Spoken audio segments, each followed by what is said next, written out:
Episode 260. Welcome back to Staggered Stance, everybody. We're back. Ben is here. Josh is here. I'm What here. No Nick. This is the start of the 2026 professional disc golf season. We imagine you all have been playing disc golf. We'll catch up here in just a minute. But the tour itself is kicking off in a few days. Woo-hoo-hoo. This is Staggered Stance's I'm excited. 7th season of Talking Disc Golf. So, all right, let's catch up just That's a like little bit. old. That's old in like disc golf years. Like, you know, you got dog years, that kind of thing. But 7 years, think how much has happened in disc golf in 7 years. A lot. Which is I mean, awesome. this is Matt's pre-expos. Matt's kid isn't even 7 years old. Grayson, did you start Nick and Matt show before Grayson? He's turning 7 in a few days. So maybe I started similar. Yeah, maybe. Right, close No, to he the would have same been time. he would have been a couple months old, I think, when we started, technically. Yeah, wow. Now you have a whole child. A whole child. A whole 4 child. Okay, let's catch up a little bit. Anybody playing disc golf in the Northeast? And I mentioned the Northeast because Ben knows because of his expo. Those who attended know because of the expo. The Northeast has been getting slammed by snow, and no different even today. Another record for Providence, Rhode Island, Ben. 33 inches of 33 inches of snow. Are you serious? An all-time record for Rhode Island. Wait, all time ever. wait, like At one time. like current right? Oh, okay, so it just fell. No, 33 just inches. from this storm in the last 12 hours. Yeah. Oh my goodness. 33, Ben. That I'm puts so the glad Expo I'm snow not to there. shame. Yeah, I'm glad that didn't happen during the expo. So- I mean, it doesn't even matter. So that's that. I think in my property alone, abuts Pyramids and near Maple Hill, we probably have, if I had to guess, you know, at least that 3 feet of snow on the ground right now. Not at one time, but just what was been left since the Expo snow, we call it. I mean, the drifting alone, I'm walking and it's over my belt line on my hip. Like it's incredible. So not much disc golf, although I have played some in some of the snow, maybe 8 inches. By the time it gets this deep, man, some courses up here, have you seen this? They'll take and groom their courses. Shout out to Devil's Grove that I know and follow on Facebook. They drag behind like these like culvert tubes behind like a snowmobile or a four-wheeler, and they put weights in it, and it literally grooms the disc golf courses so you can walk on them. But you might be walking on 2 or 3 feet of snow, just like the ski slopes.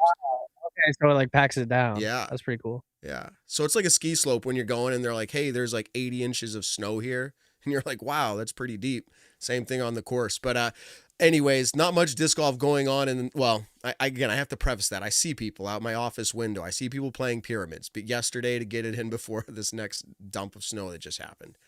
But in general, the Northeast is slow. Ben, where are you? You sent me a picture, I think, of a disc golf course in the sun. Oh yeah, that's actually Garrett Hooligan's backyard. Oh, Yeah, backyard. it's very nice down here, very sunny. Very fortunate I'm not in Massachusetts right now because the way it looks like you guys aren't going to be disc golfing for at least another month. So I'm glad I'm out here being able to like loosen up, warm up, play some disc golf.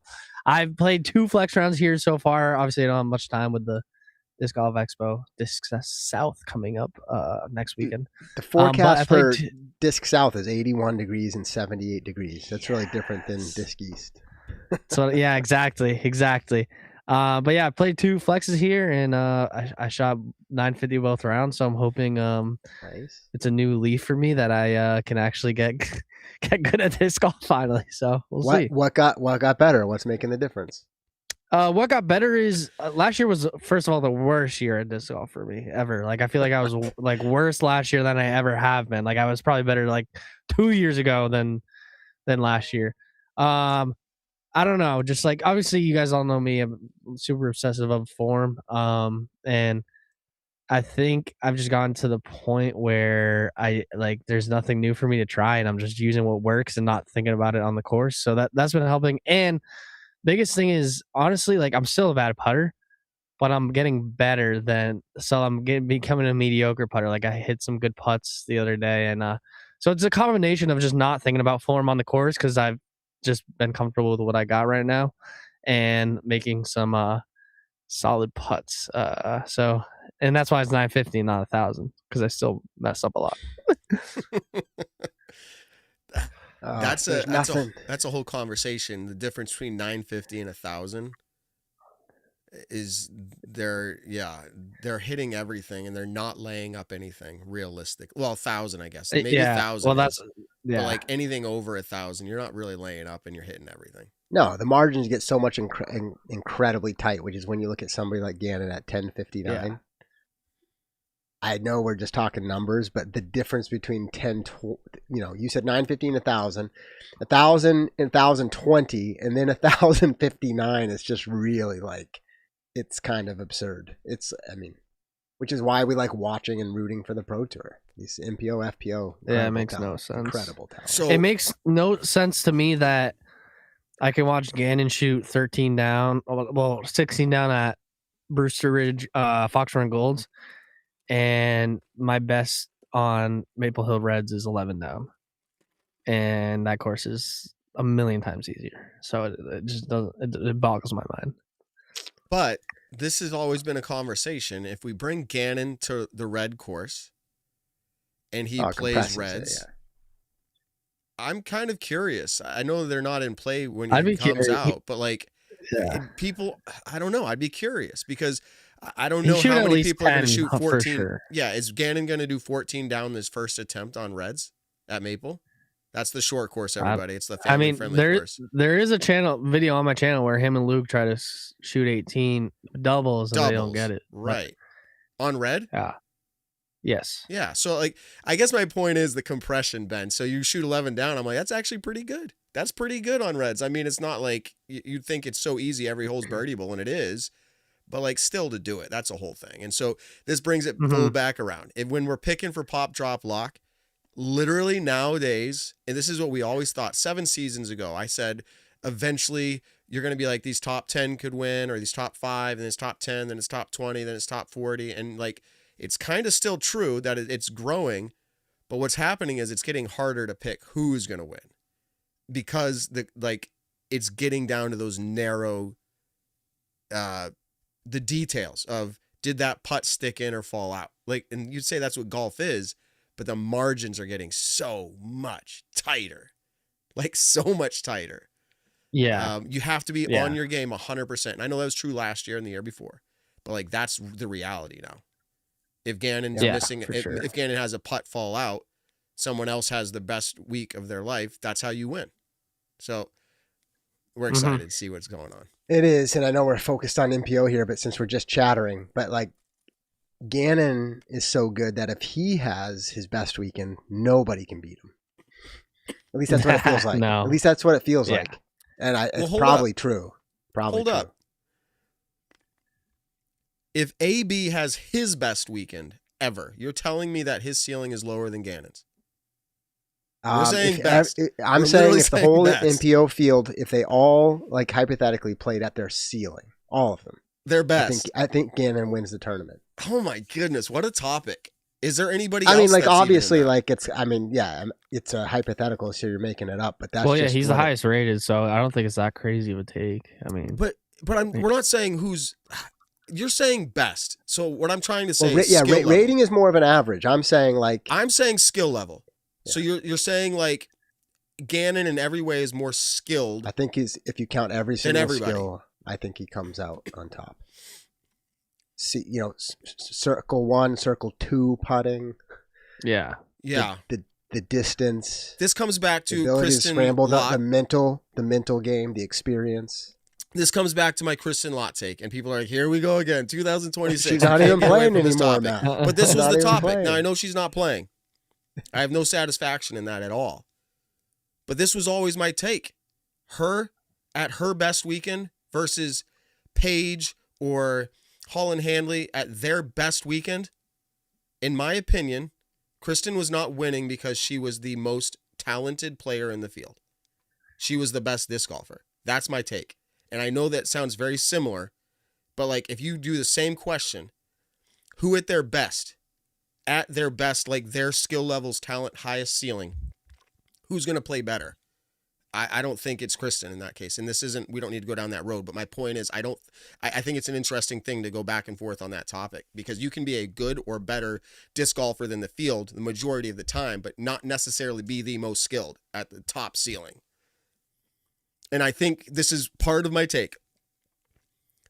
Gannon is the smartest disc golfer. I'm sure of that.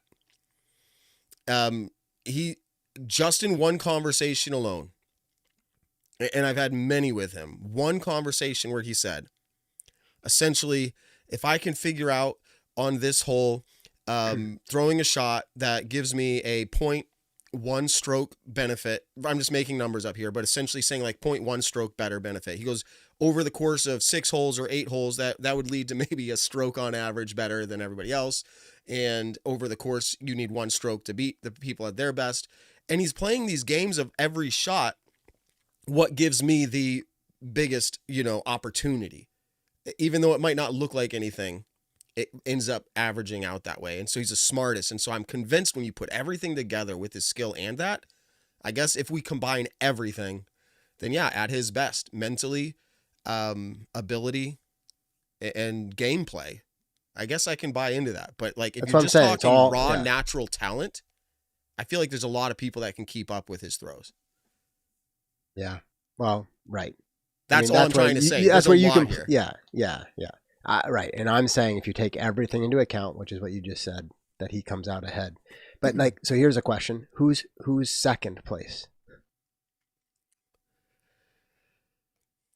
At their best, it's either Paul, Calvin. AB, or Calvin.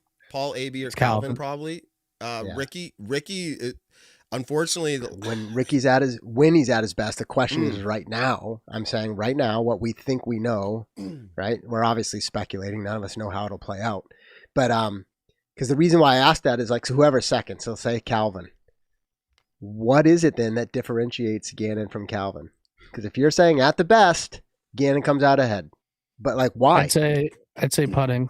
Yeah. So it's just well, for between Calvin, I would agree. But so I think I'd have to process a little bit more, but I think it's Gannon's ability on the gameplay. I don't know. There are other players, but I don't know of them who are thinking the same way as Gannon going into a round or breaking it down. So Calvin, I have to believe, I haven't had the same conversation with Calvin, but Calvin's playing a strategy game of, well, I'll throw my shot here or there, but I don't even think he's breaking that down as far as Gannon. Like, well, here's the why, or it's more of a feeling thing is how I'd see it. But I don't know. I don't know. Yeah. It's definitely interesting. I mean, it's kind of fun to think about because it's obviously a thought experiment, but it actually forces you to think, what's the talent and skill level? And then, of course, we're not getting ahead of ourselves, but then we have an event this weekend, which is why we're back and ready to talk about it, because the proof is what happens on the course. So we all think Gannon had a pretty good year last year, but not in the first event. Anybody remember where he finished? It was low for Gannon standards. Probably 13. Outside of 10, but better than 20. Yeah, I have to look. I think it was like 12th place. Josh was really asking the question. He's like, does anybody know? No, but I'm telling you, I think it was like 12th. 12th place. So I'm not that far off. Okay. Oh, there you go. I thought it was 13. Yeah, so you were close too. So, I mean, so that's why we play the game, right? Because we're saying that. And then the whole thought experiment of if everybody plays at their ceiling is never what happens. That's the whole thing about sports. They're all trying to prime and get just right, the right mental space, the right physical space, the right skill level to peak, right? Over 3 to 4 rounds on any given weekend. And that's the thing of the sport. We all know it even at our level. It's so funny, right? It's like, well, the other day I just threw an incredible round and then I come out to league or tournament and I bomb. And it's like, yeah, that's the whole thing. You have to peak when it matters. That's why sports is hard. I literally, like, there's obviously perspective on watching somebody play and you're like, man, they're pretty good at disc golf. Somebody that went from not putting well or throwing well to now you're seeing on a regular basis them throwing and putting well. That is an increase, obviously, in talent or an increase in execution. But to your point, like I think I was watching Simon's vlog. Simon's like, oh man, like whether it's to Calvin Lundquist or Silas Schultz, this was just I think maybe today or yesterday got put up. And he's like, man, that's looking good. That's like really good putt. Oh my, like this putt is looking so good. And I'm thinking to myself, if only it came down to how you could play in a vlog with Simon. Like, but to every point we're trying to make, is like, it all has to come together at the tournaments. And you see most often there's a list of top 10 people who are able to do that. And so that's a fun conversation of what differentiates them. It's not luck. They weren't just born with that extra talent. Yeah. So, yeah. So, Matt, you brought up Kristen, who, as we acknowledge, is not playing in the field this year. I assume we're not going to see her at all. That's the current assumption. In the booth. Yes, we will. And I think she might play some local events out there, but she's not touring. Unless she's surprised. Yeah, she's definitely not touring, 100% sure. But could she surprise us and show up somewhere? That would be kind of fun. I don't expect that to happen. But let's flesh this out then. So who, if they play at their ceiling on FPO, comes out on top? I think, Holland. Let me say this. Well, right. So Holland's a great answer. I'm going to say we don't think the margins are quite as strong. We're all pretty confident with Gannon. Are you just as confident with Holland compared to the FPO field, or is it a little tighter? I think she has the most capability to, or I don't even know what the proper. I think she is the most capability to be the most talented, I guess is what I'm trying to say. Yeah. Because she, you're saying her ceiling's the highest. Yeah, when we're saying, right. So when she comes out and has her I think her ceiling's the tournament, highest. I think Missy's just better slightly in my opinion, just because on average, but that's this goes to my point. This goes to my point about Gannon. Gannon can be the best. I don't know. Plays better. To be clear, I'm on record at one point saying Gannon is the most skilled thrower of the disc that has ever been. I am on record with that. So I'm just doing this more for argument's sake. I think Gannon probably is. The thing, this is the thing that's interesting, right? When we say, Matt, I'll let you weigh in. But when we say the ceiling, this is the point. It's not about where you even finish in Pros Tour standings or average, right? Because you could have a player who wins a tournament and then finishes in 40th. And then wins a tournament and finishes in 40th. And you could argue and say at their ceiling, they're the best player ever. They're just inconsistent, right? What's so good about Gannon is we're saying he's the best when he's best, and he's doing it consistently, which is how you dominate. So in FPO, that's what's interesting, right? Because this is not my answer. I think my answer is Holland. But you look at somebody like Evelina, okay? When Evelina when she is at her ceiling, it's almost unbeatable. We don't know for sure what her ceiling is. No, well, we've seen it. So it's on the rounds where she doesn't miss the putts, doesn't look nervous, and her drives are A+. Oh yeah, if Evelina could putt, she does that, and she runs. She dominates. Right, but Ben, I'm saying at her ceiling. Stats, so like when she does putt well, she's almost unbeatable. I agree. It's kind of a weird argument because we're saying, well, she doesn't always putt well. So that's fine. But. Right. We're saying if everyone could be the best of their abilities, like the best of what they could do. They've had to have demonstrated it at least once, though. Yeah, I don't mean beyond like their actual abilities. Like, if so-and-so could actually throw 500 feet. No, like what could they do? Yeah. We're talking about like what is their ability at their highest. And hopefully they've demonstrated it at least once, right? Yes. I mean, it's not totally Silva fictitious. Saarinen is being left out. The chat just said I kind of like that. Yeah. I mean, I'm not leaving her out, but yeah. But that's an interesting one again. I feel like that goes back to my Kristen Lott. That goes, but that kind of goes to my Kristen Lott theory, which is you can be the best disc golfer, but not the one who, if they're playing at their best, are they going to beat everybody else playing at their best? I think, for instance, and this might be a wild take, a little bit, because of age, but dominance is Owen Scoggins. Yeah. Think of her putting, number one.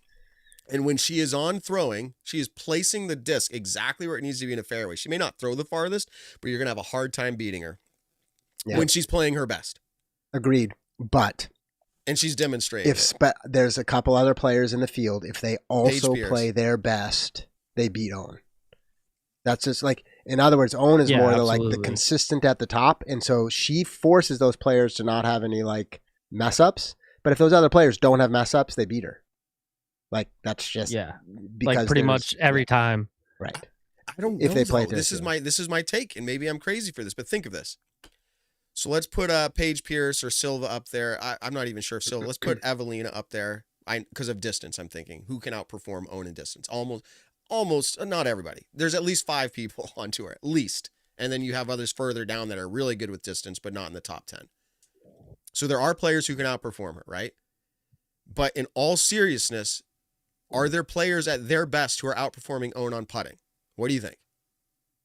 If we break this down into like skills. Silva. I think Silva's the only comparable one. Everyone else, I don't think it's close. Okay, so we can pretty easily say Own is top tier, maybe the top with putting, but her distance is a little short. So here's my point. If she's hitting putts that everybody else isn't hitting, and she's throwing shorter, her at her best, maybe it's close to even is all I'm trying to say. It's not necessarily, well, everybody else could just, if they're playing their best, beat her. I don't know if that's true. So anyways, and that's why I think sometimes we see Own win. So, yeah, it's kind of hard because she's the most consistent. Right. It's kind of like, it's a fun mental exercise because you can also say, well, is it a round or a whole tournament? Because then you've got to be consistent enough. True. Because for a round, we've seen like, what did Ella Hansen throw last year for like one round? She was so far off the lead that she had to come back, but it was like incredible, right? Probably one of the highest like ever in FPO. So, but has she ever done that over 3 or 4 rounds? No, I mean, she's played great. She's won events, right? But like, so you can play up a fictitious scenario however you want, but it is interesting. It certainly draws out who do we think are the best in the game. And then here's the question it brings to bear, which is usually where we end up picking, is who do we think can actually put it together and peak on this weekend, on this course, and do it consistently. And isn't that the hardest part of disc golf, the consistency piece? Right? Like, I think that's it. It's like we've all hit an awesome putt. But how many times do we do it like 18 holes in a round, right? Or we've all had that drive where like everything was perfect. And then, but can you do it every time? So I'm picking in the FPO, by the way, the 7th highest rated at the event to win, just to put that out there. So you'll have to figure that out another time when we get to the pop drop block. But my point is, but this is to your point, and I'm just trying to drive that home. The person who wins isn't going to necessarily be that best person. No, that's why it's awesome. That's why sports is fun, right? At least to me it is. And obviously we've talked about quite a bit on the show how we're not really gamblers or bettors, even though we like to challenge each other. But that's the whole appeal of gambling and betting on sports is exactly that. It's not necessarily a debate of who is the best. It's like who's going to put it together when they need to, right? That's always the gamble. But, all right. So I want to get the off season. I mean, we're not going to talk a lot about it, but we didn't do any shows and it's been a while. And so I just thought maybe we can go through a few different things. Matt, Ben, does that sound good? Sure. All right. Here's what I want to do. Just have fun. We're not going to drag this out, but I want us to rank these and we don't have any visual on the screen. I'll kind of keep track and we'll just have fun going through these. Let's just talk about some of the stories. And what's interesting is by not having a show every week, I think we're surfacing some of the things that are more like the summary stuff, not the stuff that was there, in and out.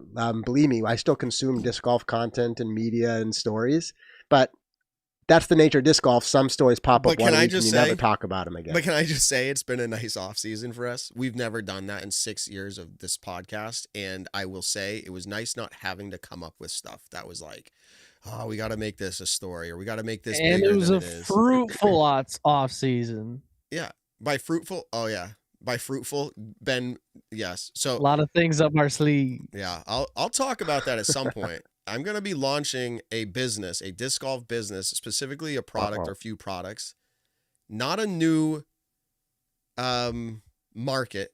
It's already out there, but this product is not out there. So stay tuned for that. We're going to launch that soon. So anyways, back. Are you so happy he hold on. Me on so this. I assume your disc golf business is going to be the title sponsor for Staggered Stance. Probably for a little bit, to get to our few hundred viewers that we're getting. Honestly, with us not doing a regular schedule, I imagine that our live audience and YouTube's probably going to take a hit. But yes, to our audio listeners, those people have subscribed. They're going to get it pushed, and we're going to thousands. They're going to get it tomorrow and be like, surprise, we're back. Yeah, that's true. We're in your podcast starting the episode like that. Yeah, look, it would be awesome to literally, I mean this, right? To have 50,000 people listen to us. There's probably some podcasts in the disc golf world who are getting that done. But yeah, like we're just happy to be here and talk about it. And if you like what we do, then listen and share. And if not, then I assume you won't listen and share. But yeah, it's good to be back. All right, so off season. Here's a couple. Powerball, big tour sponsor. We actually did a show. We did a show during our off season because it was a pretty big announcement. We'll go back through these. Here's another story. In general, and we can debate this, but I think it was a pretty quiet sponsorship market. There were moves, there are stories. We can say a couple of them might be big-ish, but really, like, it was kind of quiet. Like, we weren't doing shows, but I didn't feel like we were missing a lot. Can we rate some of these? Can we rate some of these? Go ahead. Yeah, go ahead and react. And at the end, I'm going to read back to everybody how we ranked them. Okay, so just for fun. Yeah, so like I'll just go kind of most recent even. Kevin Jones back with Prodigy. Like how big of a splash is that on a scale of 1 to 10? I honestly feel like it's interesting, but it's very low. It's almost like he had to go back is the feeling I had. And I don't have inside scoop on that. But Innova was a 1 year off, probably went back, and I could be wrong, but taking less than when he even left Prodigy in the first place. So it's kind of like a, hey, absolutely. will you take me back? Will you take me back kind of a thing? And I don't think he's begging for it, but like I think it's just where he landed. I think it's a very low. Do you guys feel similar about that? Like a Kevin Jones news? That was most recent. Yeah, if it was like Kevin Jones like a few years ago when he like was basically almost winning a few events. But yeah, after last year, unfortunately, like I really like Kevin. He's my virtual disc golf doubles partner. But unfortunately for last year, yeah, it just kind of like he struggled, obviously. So I think that's why it wasn't as, like exciting. Where if he was like still a top 15, 10 player, it'd be like, no way. So how about Aaron Gossage moving from Discraft? It kind of felt like that shocked me. Okay, I'll say that was like the most shocking move of the season. I don't even know. I don't know if he left Discraft or Discraft they kind of gave him they kind of gave him the cut. That's what he said. Oh yeah, so yeah. He's talked about it in a few interviews. And I don't know if he's used that word, but they basically were like, yeah, like it's not quite working for us. Like, me reading between the lines was just kind of like the way Aaron's persona and approaching disc golf and all that just wasn't what they were in line with. And so I think that it was kind of late notice to Aaron, and he ended up scrambling in the disc golf market.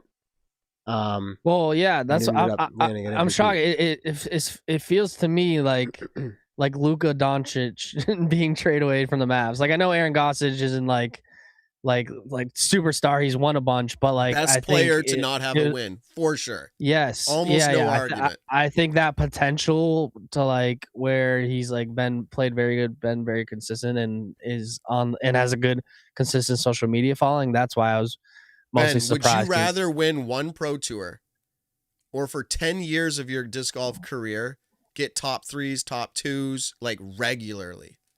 But if you get the one win, you got to be outside of like top 20 for the rest of your career. Like, which would you rather have? Easily top 3s, top 2s. Like being a relevant player, right? Like being a relevant player. Always that's Aaron Gossage. I'd rather it'd be a hard like thing, like never winning. But yeah, being relevant pays the bills. Yeah, it is. Yeah, pays the bills. But it's interesting. He had to leave. Like the thing about Aaron, right? Like he just kind of he's probably a great guy, but like there is this tension, his public persona. Right, he kind of either loved or hated. Maybe he kind of grates a little bit.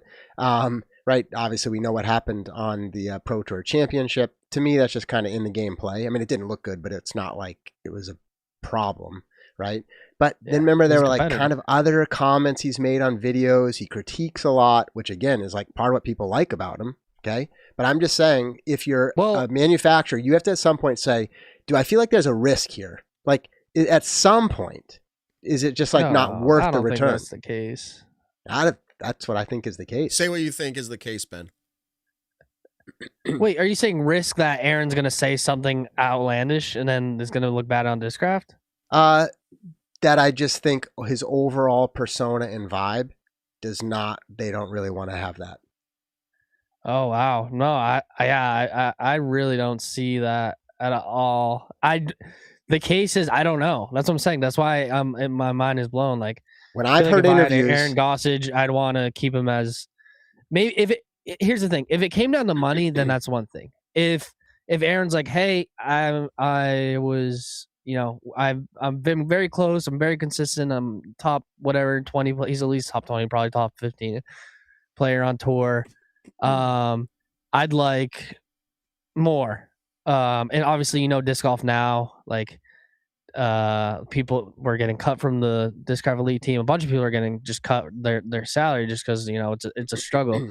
So I can see that being the case. Like if he was asking for more, but if he was asking for the same salary, yeah, or even less, then or not less because maybe that's why. But he's saying it's because I don't know. I would want to keep Aaron if money was not involved, and if it was the same salary, or if he was okay with taking less.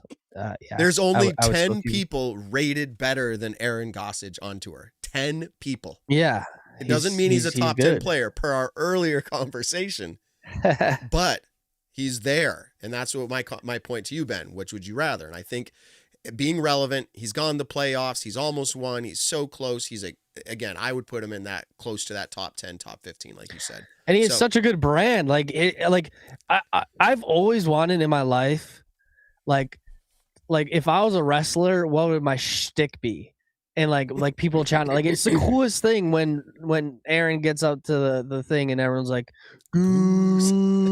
But do you remember? Yeah, he wasn't bought so into it brandable at first. I remember he had to kind of go back and forth in his head about that, but now he's embraced it. I think it's because obviously it was his grandpa's uncle or something name. Like obviously he's he's embraced it now. But yeah, I still think regardless, whatever. There's been so many Goose nicknames just because he's your Goose Gossage is your family member. I don't think that doesn't really matter.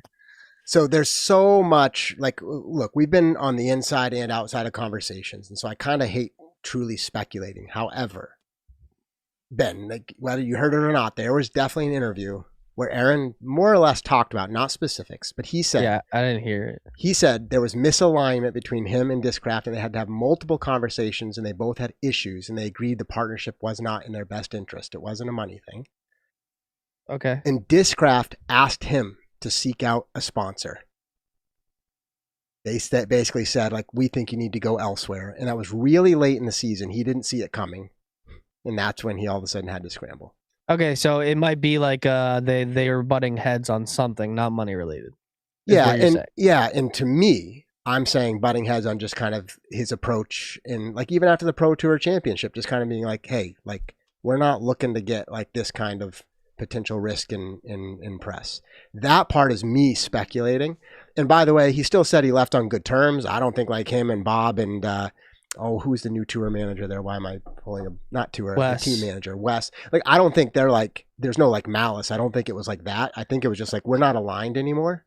Yeah, it was and just so a like, why would decision. we sponsor you? Yeah. So it's business decision, but what I'm saying is it's a brand, it's a branding decision. Right, like it's business, but it's kind of like it's just not us. Okay, now, I can see that.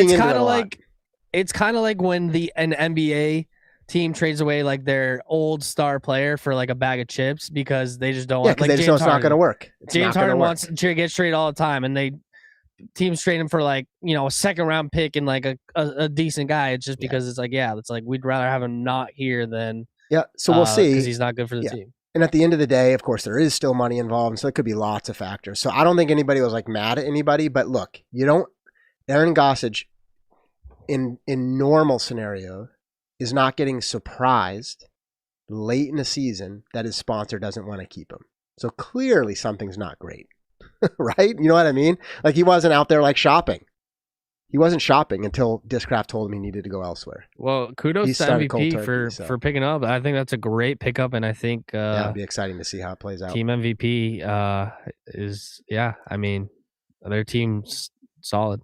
Yeah. All right, Matt, there's others, but go ahead. I was gonna say, here's what, like, if we can, let's just literally go through and kind of say, is it higher or lower? So do you want to keep going through names? No, anything, any news topic. I mean, I've got other ideas. All right, too. So you said Gossage MVP.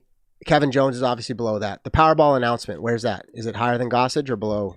I think it's higher than. We're But just ranking off-season stories, right? So yeah, I think higher. it's high in this off season, just because their promotion of it has never having been done in this way or this level. So Yeah. it's big for disc golf. I think it is big.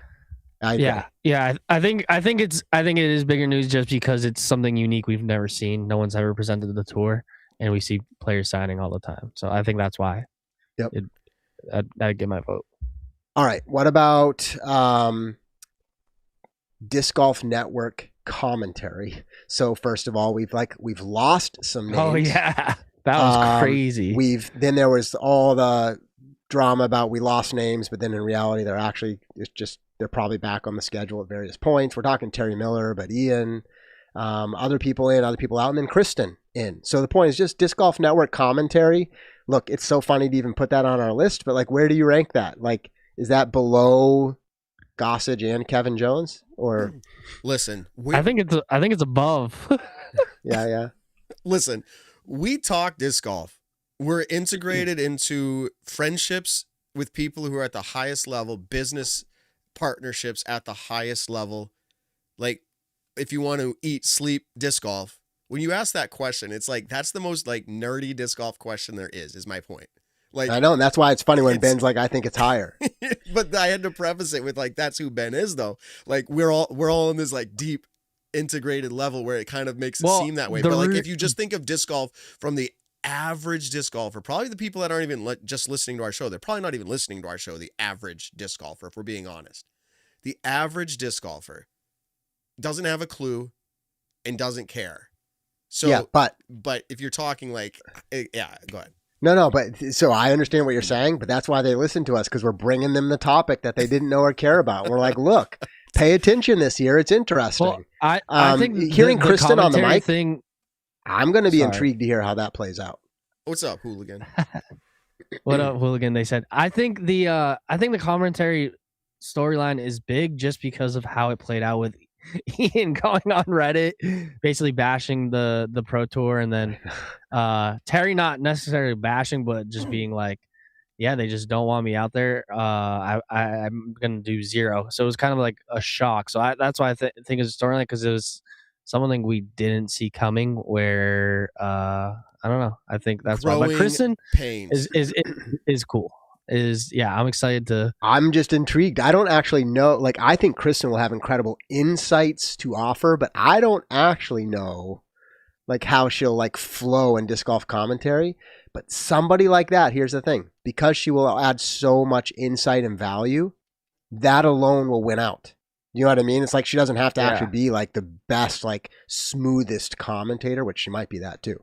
But like, we're just going to want to know what Kristen thinks about that throw and that scenario and that decision. And just because she just retired off of being the like honor fast tracked way to be the FPO GOAT. Yeah. So I think that's so that helps. Yeah. Before we move on from that topic, I did not dive deep into this, but you have to believe from a business standpoint, there's some reasons that were compelling enough to choose who they have or who they don't have.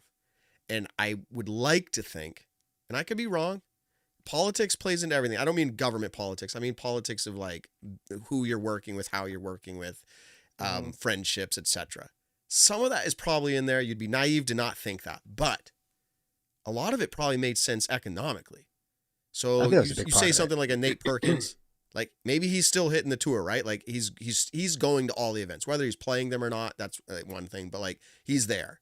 You have a Nate Doss, Valerie Jenkins. They're married. They live in the same place. They have a studio set up there. Like that doesn't cost any money to get them set up and running. They get paid, I'm sure. But my point is like flying people there, whether it's Ian or Terry or whoever. So you have to believe a lot of that plays into this, right? Where it made business sense. And I would also think that they would take things into account. And I know the Pro Tour is not swayed largely by opinion of like the fans. They obviously take into account, but if they believe in something, they're going for it. You have to believe things like the fandom survey probably have some influence as well. Sure. I guarantee if we ask Jeff on here, and Jeff's one of our friends for sure, but Jeff is always I'm going to give the answer. That's the business answer anywhere at any point, especially in an interview. And he's going to say, no, it didn't play into it. Like he'll say all factors or something, you know? So like you have to believe it was all factors. Yeah, for sure. And I agree. It's definitely, it's disc golf drama because in reality, Matt, back to your point, an average disc golfer who maybe does, but maybe they're above average because they consume live DGN. Like that's what they do. Mm-hmm.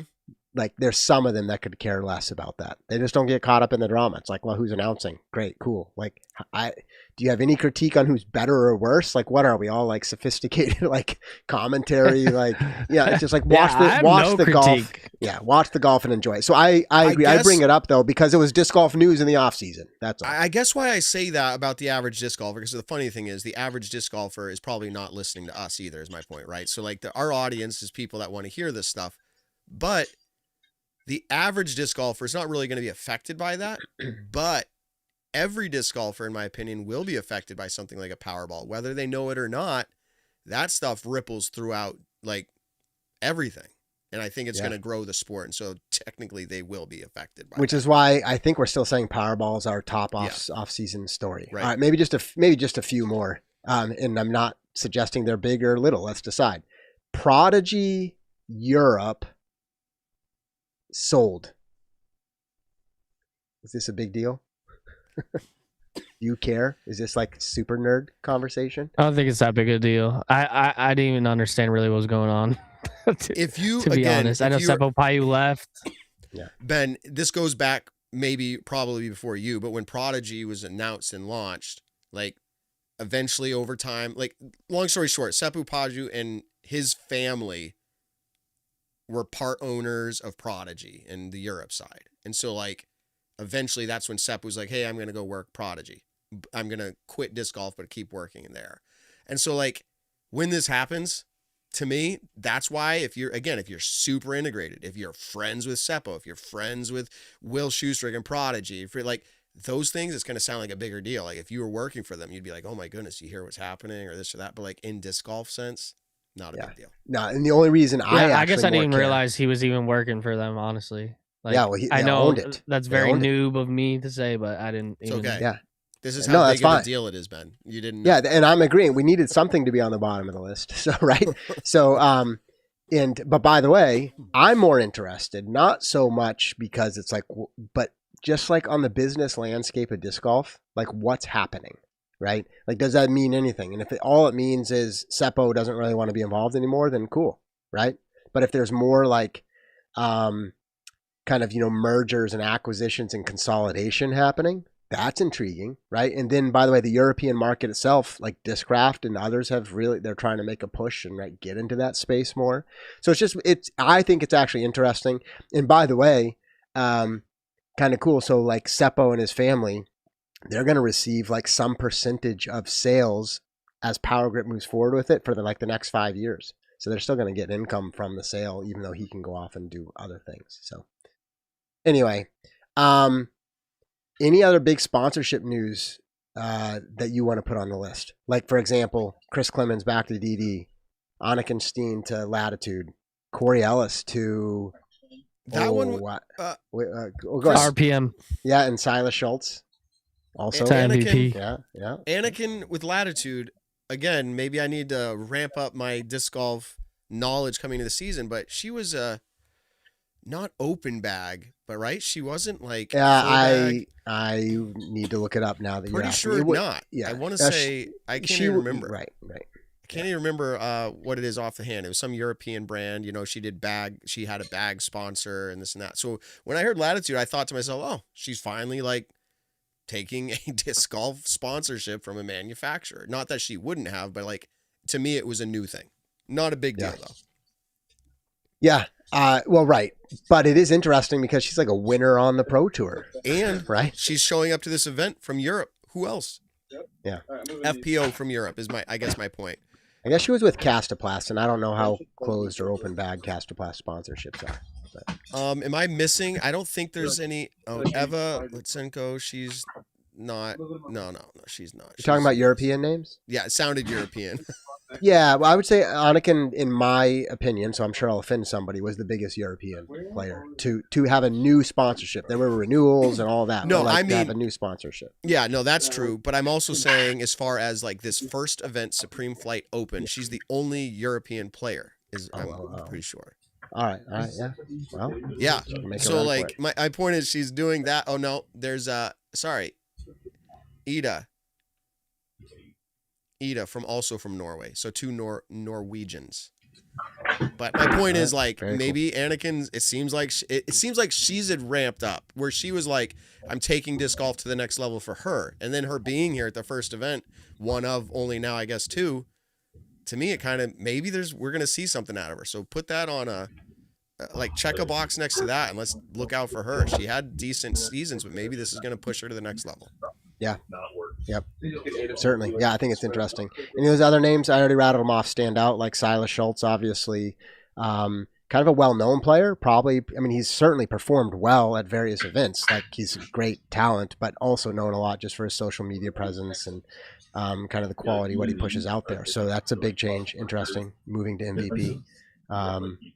I think it's a good pick for MVP. I think they got two, Aaron Gossage and him. Right. I think those are great picks. For something that I call the fairly quiet sponsorship market. Yeah, they won the offseason. Yeah, does MVP. I mean, they like it wasn't a big, loud market, so you can only win so much. But for them to pick up Gossage and Silas Schultz, yeah, they definitely picked up like the best. Yeah. I think they picked up the best candidate with Gossage, and then Silas is just everyone loves Silas. So for this, so between potential upside on the course, potential upside, both Gossage could win and Silas could get better, and because you also get all the extra stuff that comes with both of them.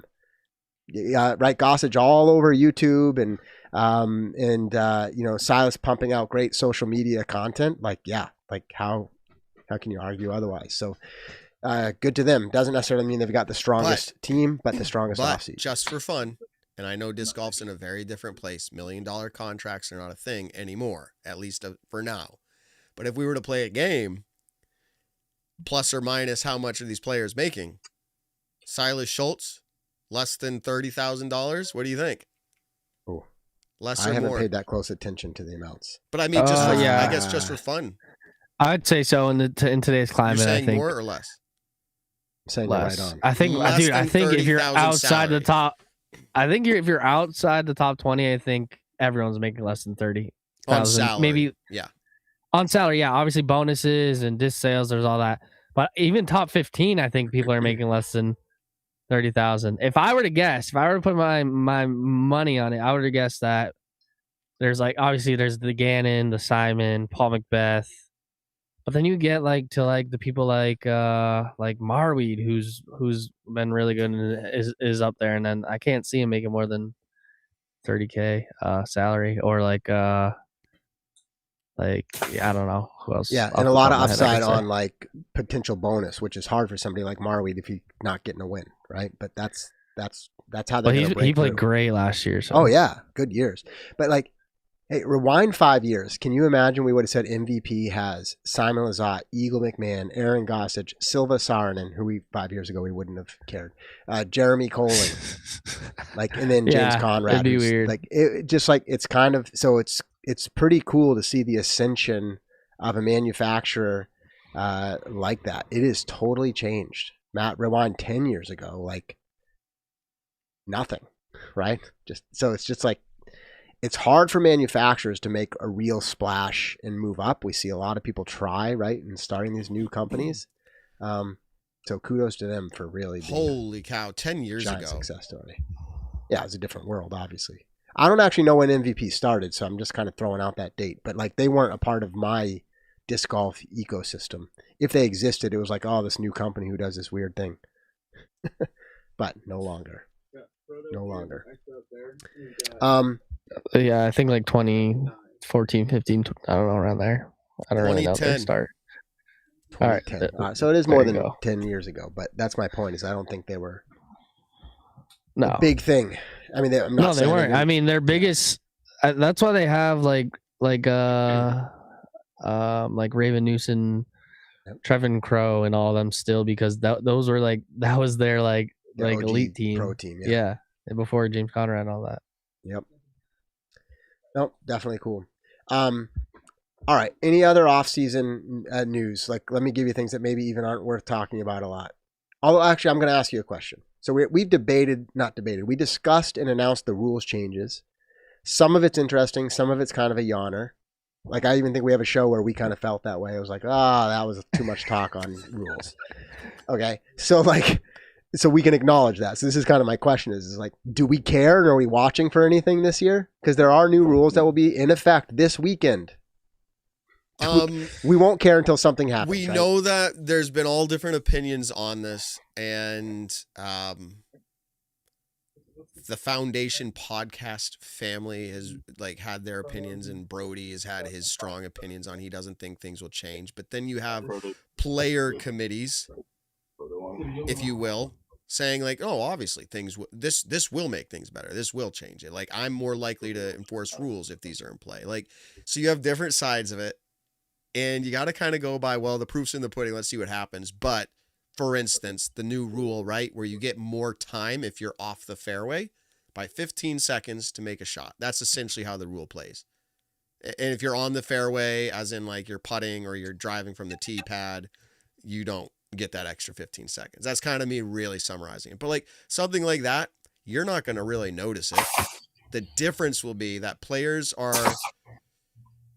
I think they're going to, I don't want to say less likely to call something on time now, but I don't know. We'll see what happens. I don't think it played a lot into last year. People like to talk about Gannon's pace or anybody's pace, but I think this is going to... Or Gossage's pace in the final round, yeah. Yeah, it's only going to change it a little bit, though, because this keeps going back to, they're going to give him a little more leeway now. Not the Pro Tour, not the PDGA. But, people are going to give a little more leeway, but then that's going to get stretched. So I think, again, yeah, you're right. I think it's unlikely to be any part of the narrative of the season, but it's inevitable that there's going to be at least one event where something happened or something comes up, and we will get to react to it. Matt, even something as simple as the thrower no longer votes on an initial determination, which, by the way, barely will ever make a difference. But... what's it going to be like when, they're throwing hole 18 Waco and it's right on the line and the players, are they supposed to consult the guy or girl who threw the disc?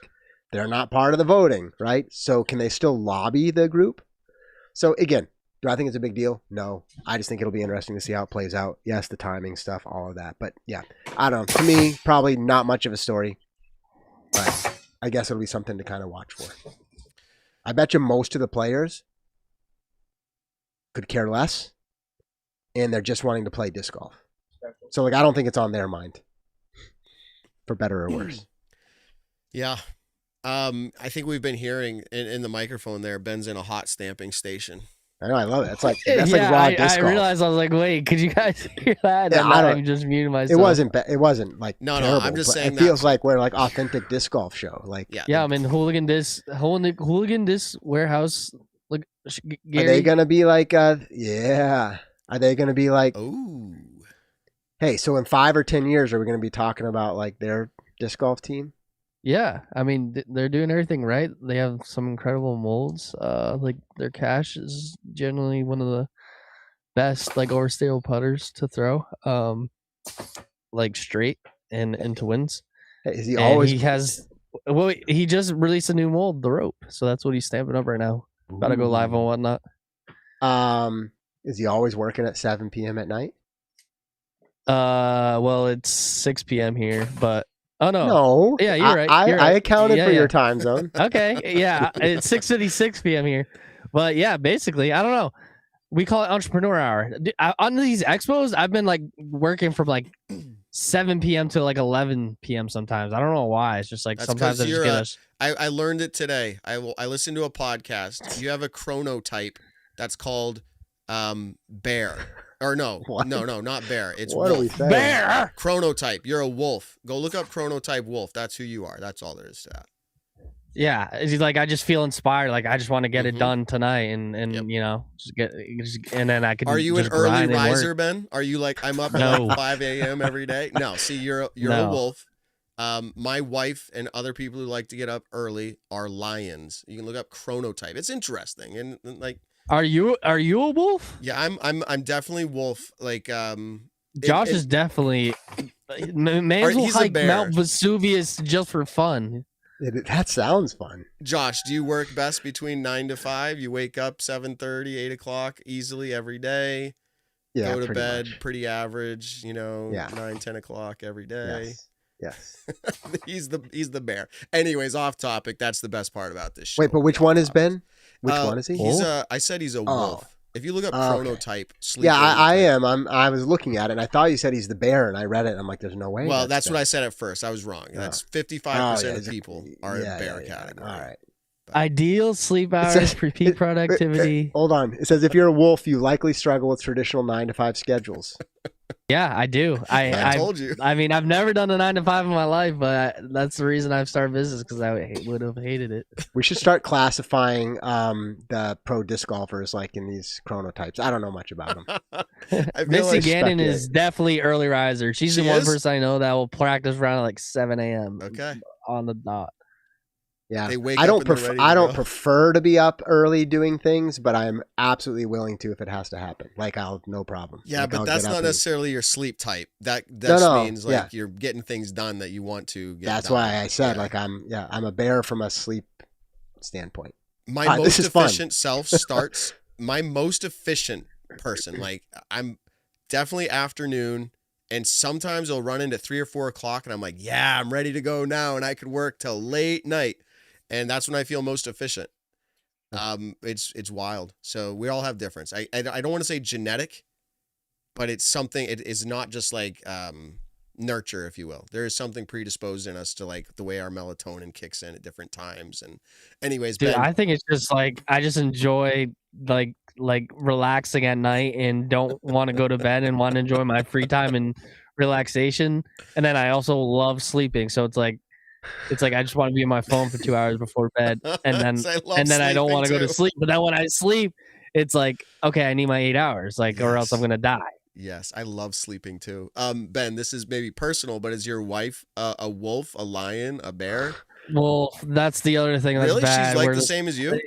Yeah, we Okay. will stay up to like 3 a.m., then go to sleep and wake up at like 10 a.m., 11 a.m. sometimes, where it's just like if we have nothing to do. Me and my wife That's- are the it's- opposite, man.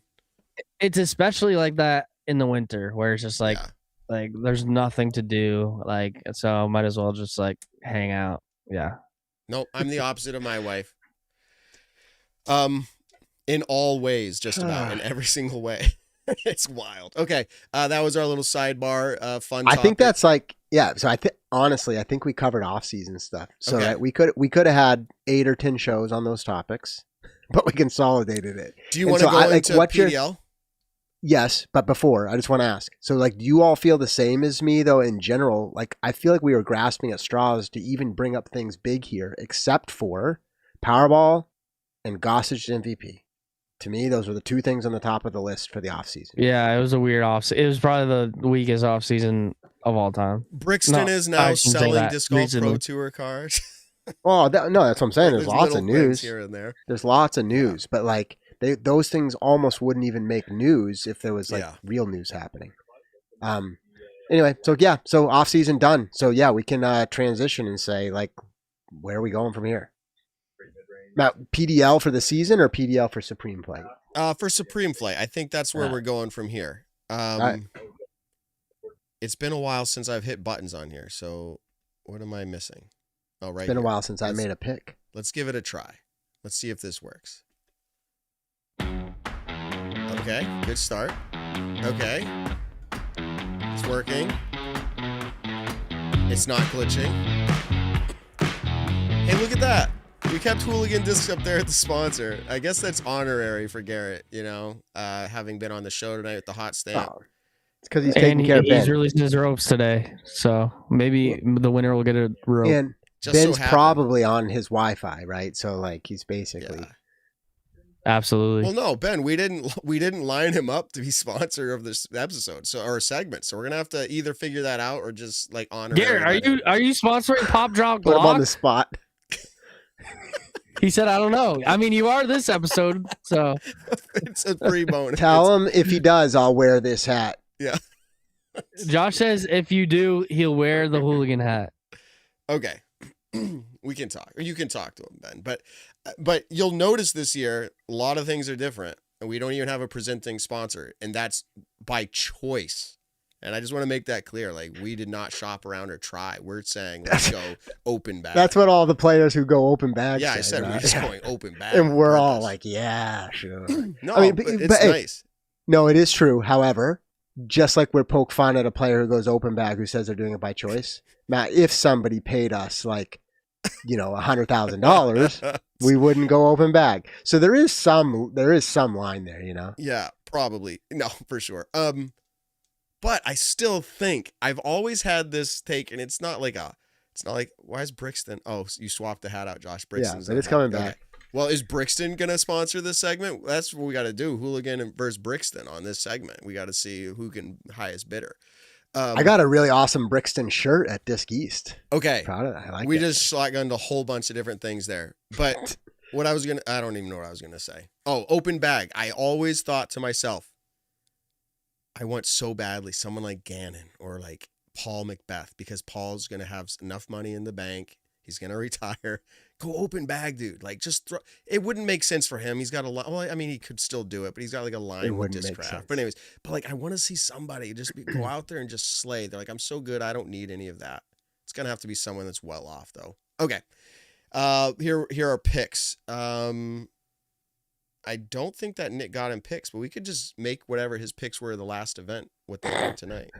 So let's see. Maybe they're great. He might play better. Pop Chandler Kramer. Maybe he did, but I don't know. Drop Joel Freeman. Lock Paul Macbeth. Pop Taylor. Drop Jessica Weiss. Lock Silva. No, it was not for this event. Silva's not here. Okay. But for real, here we go. I'm gonna dive in just a little bit on these instead of giving the rapid fire for the first one. Oh wait, I didn't realize we're still Dropboxing. I just uploaded in Pop Drop Lock. Okay, you can just read them off for us. Okay, yeah, that's what I thought we were doing. I didn't realize we were doing the segment like this. And to be clear, this is a reminder to everybody before every single event to get your picks in. We are not doing every week episodes, so you're gonna have to stay on top of this yourself if you want to play and stay in the running. All right, so my picks are Joey Tamale to pop off at this event. Now, to be clear, this is a Ben Kenny strategy. I think he's already got points just because he's playing. I think he's like 100 average, and there's there might be around that many players. So that's why. And he has the potential. He has the potential to play 20 better than that or 30 better than that. He can, for sure. See if he does. Drop Eric Oakley. This event is in his neck of the woods. I guess if you call it neck of the woods, I think they're in Pensacola area. So it's not like there, but it's in this neck of the woods. He doesn't hit every tour event. I'm curious how this is going to go for him. I've watched his journey for a long time, and this could be a very carefree round, and he'll play probably pretty good. Or it could be I haven't been putting all my focus into disc golf. I've been skateboarding and everything else, which he does that, and he does that well too. And maybe he doesn't play well. Could go either way. But I'm picking Eric Oakley to drop. I did that last year once or twice, and it didn't work for me. So maybe it won't again. And then I'm locking on Paul Macbeth. This is his course. Coming out of last season, it's hard to know how this season will go. Coming out of last season, he made a name for himself. I'm laughing because that's the funniest thing to say for Paul Macbeth. He came back. He got comeback player of the year. So I'm just kind of rolling on that. And I know that last year we picked him. I don't know. Josh, did you pick AB or Paul Macbeth last year? I don't remember. I think you picked Paul to drop and lock. Going to FPO, Maria Oliva. This is another. She's very far down the list. She hasn't been playing well last season or I don't know. There was a season where she was really playing well, but this is just a numbers play. I think she averages like 40th at this event. I just need her to play her best. I need her to play at her top ceiling, whatever Yep, that there you go. is. Well, that is what we're always trying That's to what this pick, yeah. game is. Dropping Cat Merch. However, Cat Merch is like usually pretty solid. She's averaging, I think, 11 or 12. I think that's where she is here. And that's like, she's pretty locked on that. So it's hard to see her drop far, but there are some events where she comes in and she is not locked in and she doesn't. So that's a drop. And then my lock, I told you earlier, the 7th highest rated player at the event, Ella Hansen. To repeat. We saw a playoff with her, Holland, and Evelina. And my strategy here is that if you can pick Ella at an event to win and not use up, if you will, because we only get a certain amount of picks, like this is when you need to do it. The chances are higher for Ella to win this event and maybe a few others, but you won't pick Ella at every other event. So that's my strategy. I'm picking Ella at this one to lock. All right, Ben, you can just read them off. They won't be on screen because it's going to not match. He's muted if you're talking. I think you're talking. Sorry, I tried to unmute and my computer screen just completely glitched and took me off the browser. I'm like, what the? All right, yeah. So I'm going Joey Tamale off the pop. Oh. I said it was a Ben Kenny strategy. Yeah, I said that. And I did it. I did it. Shout out Joey. Drop. I'm gonna go Joel Freeman. He's averaging 24th. Lock. I'm going AB. I mean, he won it 2 years ago. I don't know. I don't know. I don't know why I'm going AB, but I am. Paul McBeth is probably the better pick now that I think about it, but it's whatever. FBO pop, I'm going Jennifer Smiley. I feel like she's actually been getting a lot better, and her trajectory has kind of been insane. So I think she can make a splash this year.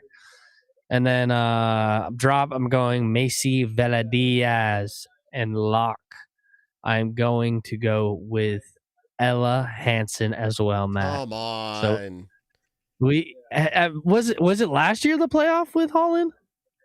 Yes. Yeah, so similar strategy, that's why. Ben. Similar strategy of like if you have a chance to pick Ella. Yeah, you might exactly. as well. I didn't want to pick Missy or Holland off the rip. I have no idea. The first event is always sketch, so you got to pick someone that you probably won't pick 5 times. Okay, we're doing the same, and so is everybody else playing this game. But like we could be wrong, so pick different than us, and maybe you'll blow us out of the water. All right, Josh. I'll pick different than you. All right, here you go. See. Your picks are coming. We'll see if I good or bad. Paul Kranz.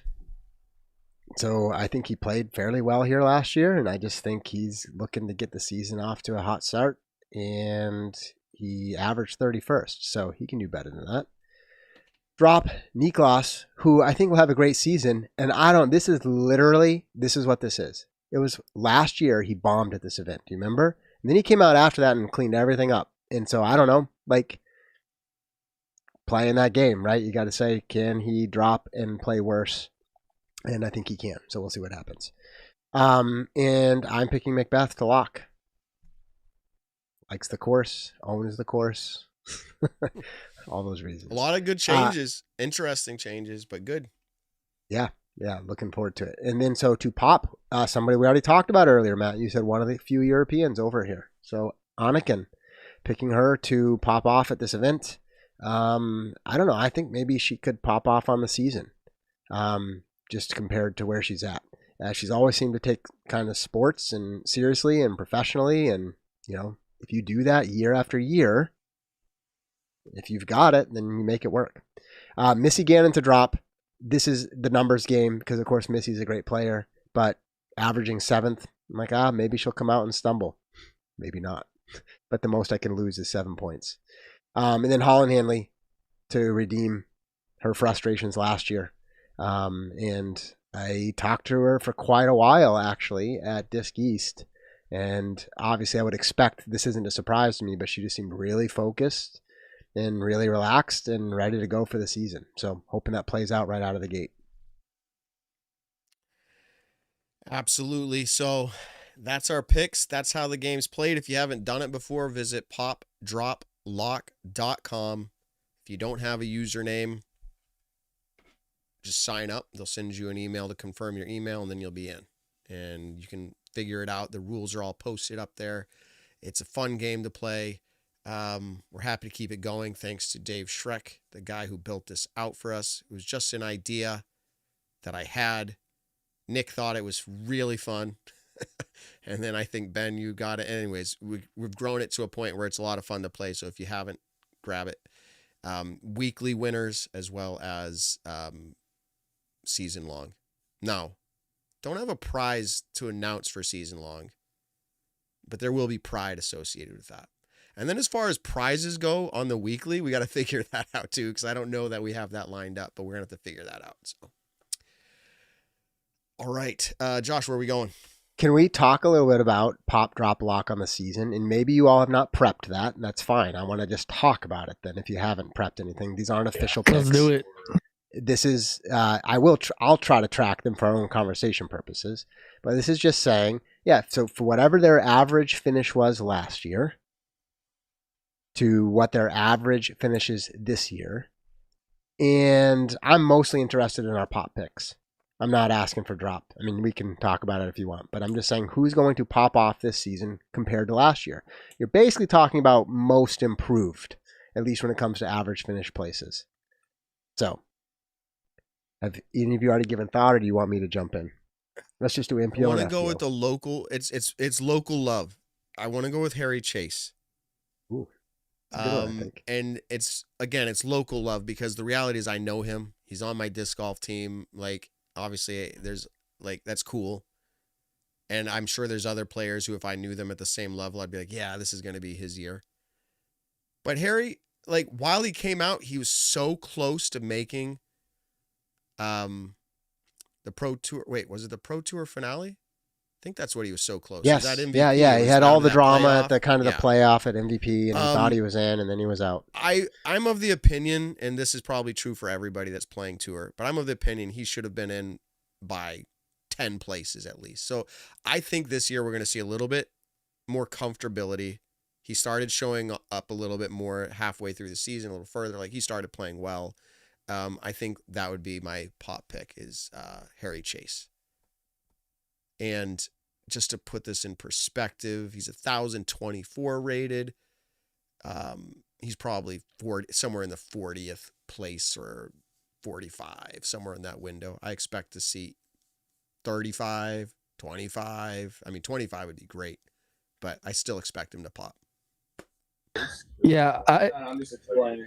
Oh, Yeah, so this is Josh, you're muted, by the way. But yeah, I'll go ahead and yeah. Last year I picked Cal Onquist. He actually dropped a lot considerably, but I think I'm going to pick him again this year because I have so much faith in him. I think he not realized, but I think he's been working hard and is like, he had a great rookie campaign, and I think now that he has a third year under him, I think he's going to do better. So that is my pop pick for the year. Did he have a sponsorship change or anything in the offseason? It's ringing a bell. MVP. Yeah, he's on MVP now. Okay. All right. So maybe that might hurt me, but it was either between him or Silas. So I'll have Cal and Silas, MVP, new MVP. Let's see how it works out. All right.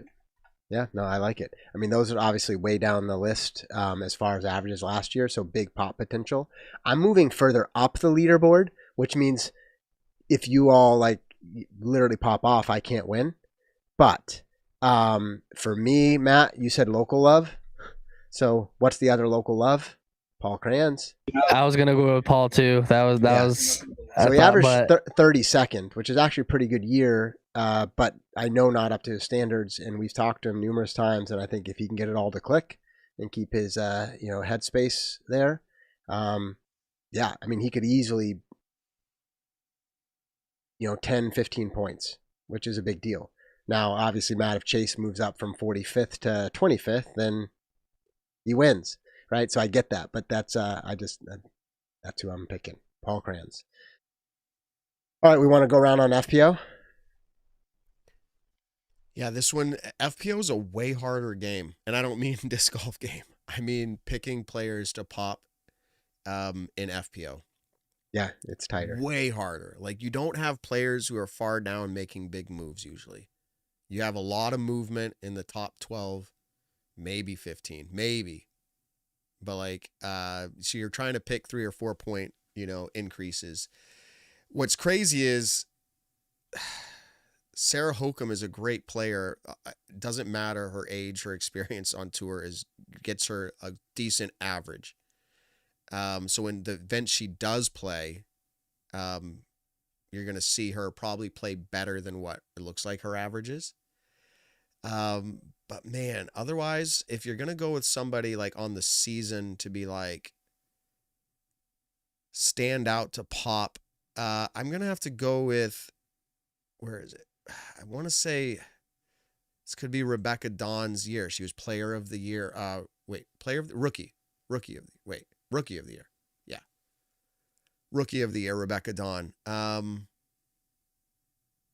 don't know how it's going to start off. I always feel like maybe it starts off slow for players with less experience, but I could see her moving up 3 or 4 or 5 spots. That's the hard part. It's not going to be a big increase for anybody. All right. Who else? You're muted again, Josh and Ben. I'm gonna go goodness. with my pop for Florida, Jen Smiley. For the she's season? working hard. Yeah, she's working hard this offseason. I don't know. I just think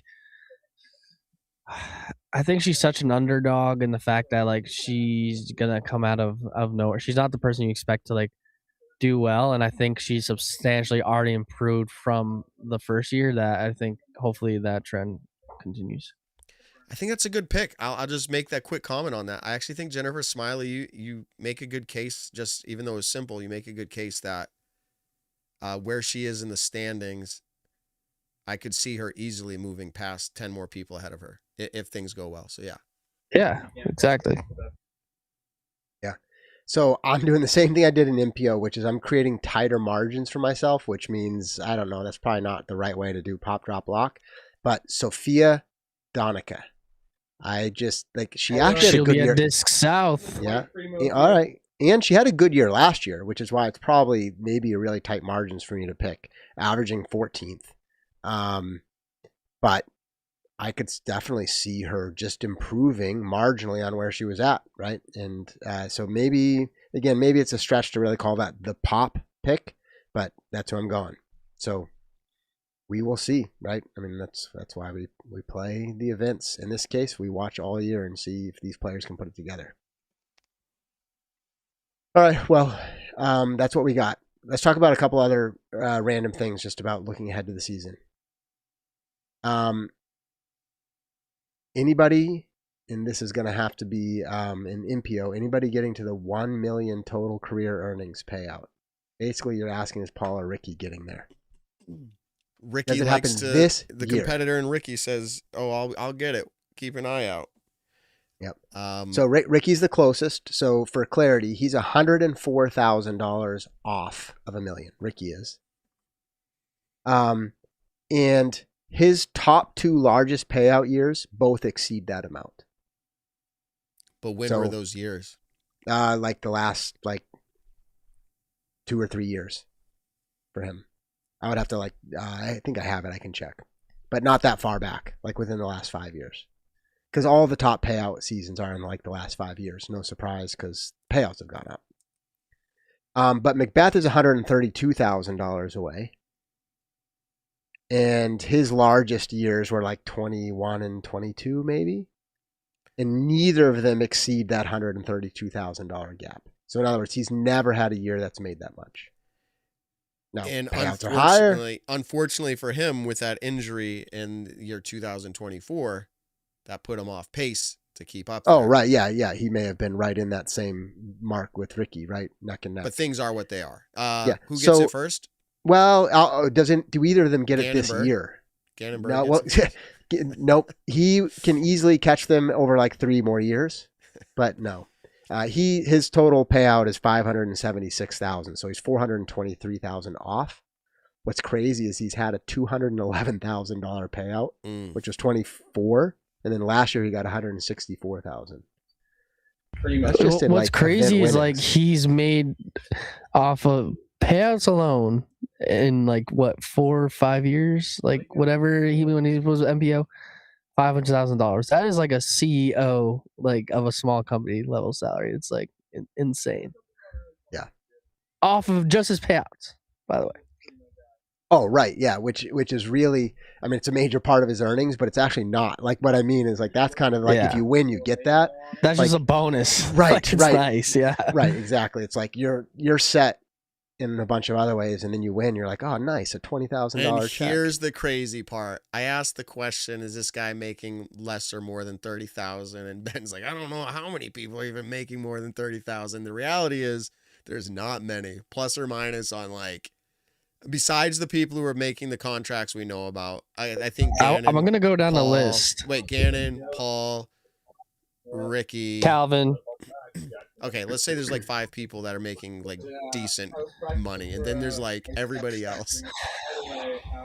And then like for FPO, like I don't even know. Like Paige obviously, probably Holland, probably owns Silva, probably.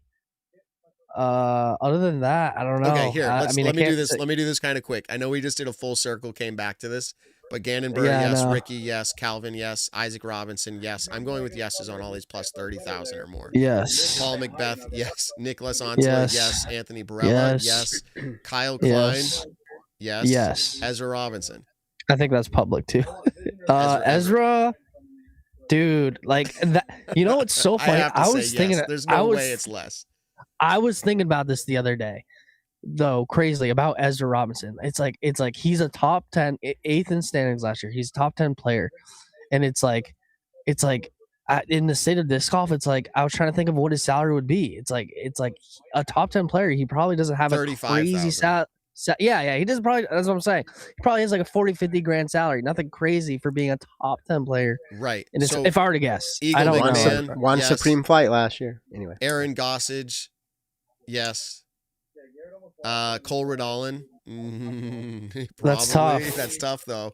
DGA though, it's like And I he's don't know. a tour winner. Like it's crazy. I'd say that one's hard. I'd Chris say yes, Dickerson, though. we know, right? That Yeah. he's still in that contract. while he So, renewed yes. with them, right? And then Simon Lizotte, yes, of course. Adam Hammis. You I'd say hope yes for Yeah. sure. And this is and before the comments come after us, this is off salary. Like yes, all these players are probably making 60, 70, 80 grand after bonuses, after their yeah. We're tour literally series just drops, talking whatever. salary, like What they're paid guaranteed Yes. every year. or Every a month. The yeah, stipend. whatever. Ezra Aderhold, probably yes. Definitely yeah. But like then you start getting to like players like Corey Ellis. Yeah, like who's top not, 20 Corey is like- Ellis is not Discraft anymore, right? No, he's RPM and We didn't I'd talk be about that. Well, be we surprised. mentioned it a little bit. We said RPM, but So we were I don't brief. think he is. Matty O, like that's crazy, but I'm gonna say no. Oh, but Matty O got signed though the 4 more years during like the disc golf COVID boom. True. Unless they restructure his contract, I'd say yes. Can we just like package this all up and say like every other player, like the further you go from that, like they're scraping by on tour. Yeah, I have to go to the top, like past 30. Like I can confidently say none of them are making over 30K base salary. Maybe Alden just What because a of life. his social, but Yeah, what a life. everyone they're living. else, I'm looking like Parker Well, Rasmus, Raven Newsom, Nico, Vino, Robert Burridge. Yeah, I don't know. That's just what I don't know. Anyways, another sidebar conversation. Josh, where are we going? Sidebar. So are either of them getting $1 million this year? Yes or no? No. Okay. Unless Ricky wins a major. Then it tells me that Ricky might be having a great season on top of it and the chances there. So if Ricky wins a major, that's like, I know you can't make takes that way, but that's when I think it would happen.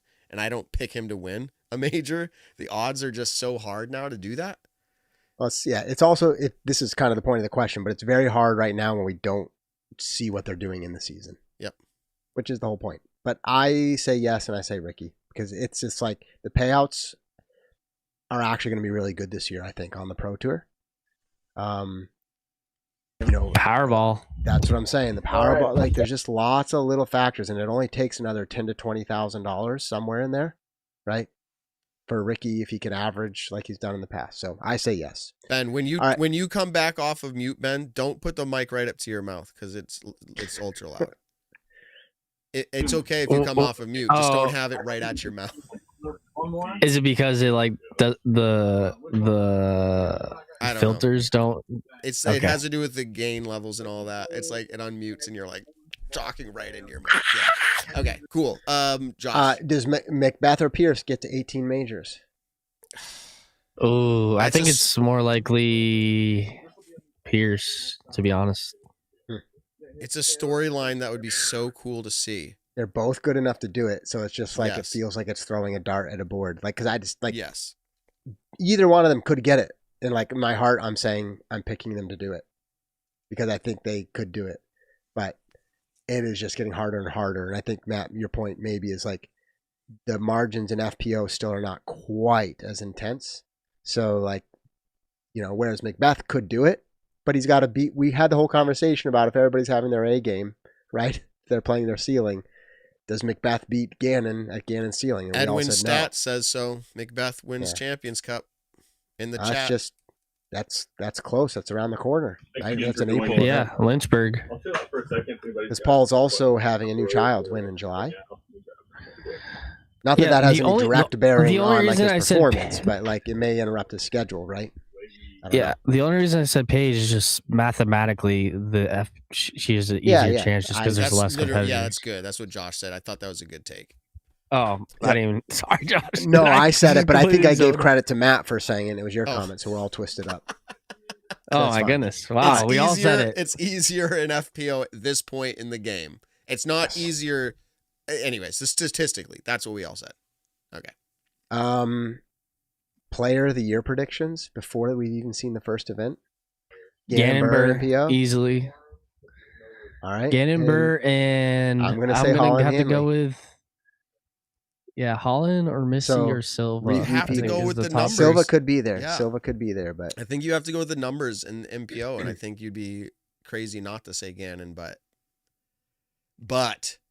that's not. there's a how lot of things ways it work. could change. No, I was just going to that's say. not how things work. Gannon could win 3 events and compete in every other event and just not have things totally break his way. And then someone else wins like a major and 2 other events. And next, it's a debate. Yep. But Gannon did just shoot 17 down at the Memorial, so I know, it's not but like too his bad it game wasn't just 18. like If it was disappeared. 18, maybe I'd. I know he Ben, was. the mic's too close to your mouth.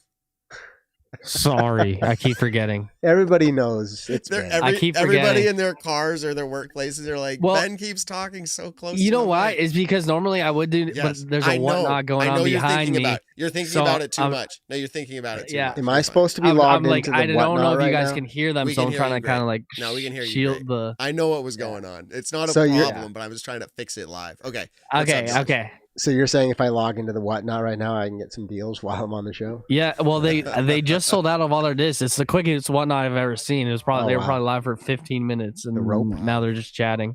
Whatnot, by the way. I know that's not a topic on our show. No, you're right. That could be. Changed the disc golf climate. But It I is do a think- topic. okay, It so- changed disc golf. yes, It is I a was just topic. about to say, I think what's interesting is it worked so well for disc golf that like players, we just talked plus or minus 30,000 salary. Players are like, holy yeah. smokes, I can make No, money off of Yeah, selling discs. the players are making way more money off of just because of whatnot. Like some players that probably weren't able to Sell discs. survive now Yeah. can because of whatnot. 100%. Yeah, it changed the game for a lot of people. Right. In the past, some of those people would make money selling discs, but you know how much harder it is to like bring physical discs and sell them out of your trunk. Yeah, at it's an so event? much easier to just you get your allotment, you get 300 free discs, and you just sell them pure profits. Like Yep. it's like the easiest business move of all time. Even Yeah. if you're not well known, people just join. Like Conrad. Conrad's one of our mods. He's probably in every whatnot ever. Like I've seen his name in every whatnot. And there's tons of people that will just join a disc golf whatnot just to like hang out and talk to people and bid. All right, so we didn't have any other drama on Player of the Year stuff, but we are talking whatnot. So Ben, I want to know: does Bitcoin get back over 100K? What's happening?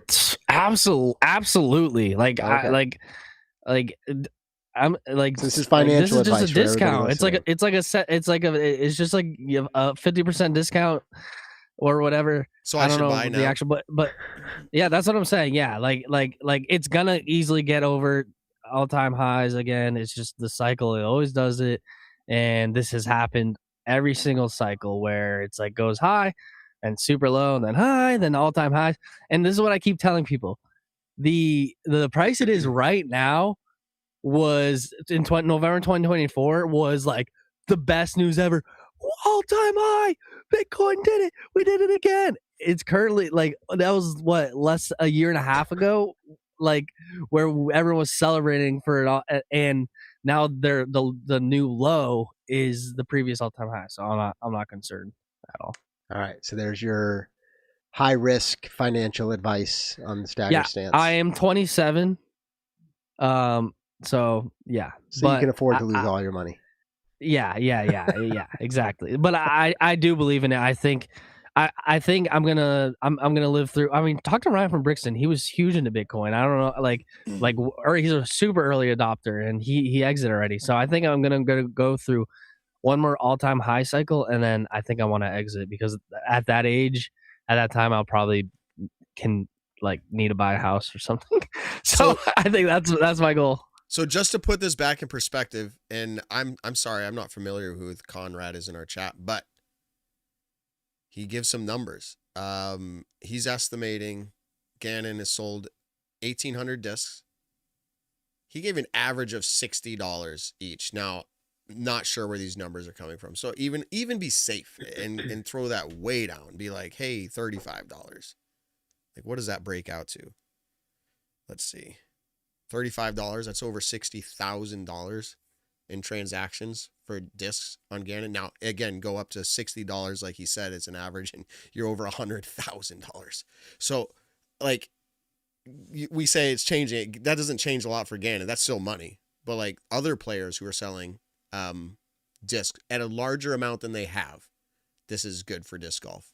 Now, what some I would might be argue, doing more whatnots if I had inventory. But this is, I said, good for disc golf, good for disc golfers, pro tour players. I have seen the bad discussion. for retailers. Yeah, I have seen that. Retailers are actually like sad in some ways. Yeah, not for the success of the player, have to get but on sad, whatnot. but sad for their success, because they're like, well, why is someone going to come buy it from us for this dollars when the retailer is sending it, you know, and it's hard to keep up. So it's interesting. It's gonna get oversaturated. If you're a retailer right now, you basically have to be doing a weekly whatnot show. Like Cooling and Disc just started their weekly whatnot show. But yeah, if you're a disc shop, you have to start doing it. And then eventually, I do think it is gonna fizzle out, and there's gonna be so much competition that all the retailers are gonna sell for like less than what they bought it for, and then that's when it's like, okay, like it's gonna level out and be normalized. So that's just my opinion. Just because like at the expo, I have to limit how many vendors can vend stock stamp discs, because disc golf is beautiful. How like you can have a bunch of different discs that fly, and you can keep releasing new stuff, and like it's the only sport where the things we use, you can use hundreds of. It's not like just a basketball. But the downside of that is that like every pro shop has the exact same stuff. There's no differentiation. Zero. Like there's zero differentiation. That's why it's so hard to be a pro shop. So that's why if all pro shops start going on whatnot, they're just, there's just going to be too much on there, because it's the same exact product. It's literally, it's all the Innova destroyers, Good point. Yeah. Why am I going to buy Nike golf balls from the pro shop at the course when I could go to Walmart and buy Nike golf balls? The point, like, I don't mean who you should support, but I mean, like, if everybody gets on whatnot and sells the same Nike golf balls, it's kind of like, why am I going to buy them there? And this is going to happen. They'll start losing money. It's going to start happening in disc golf. But hopefully for the local pro shop's sake, the locals are shopping local. That would be a win, because then at least you're supporting the people who are your bread and butter right there in your backyard. But we'll see. Yeah, like market's always interesting. They flex, right? Because they have to react, and it'll be interesting. Basically, right? Whatnot obviously being auction kind of created that dynamic, but it's just making it more digitally accessible.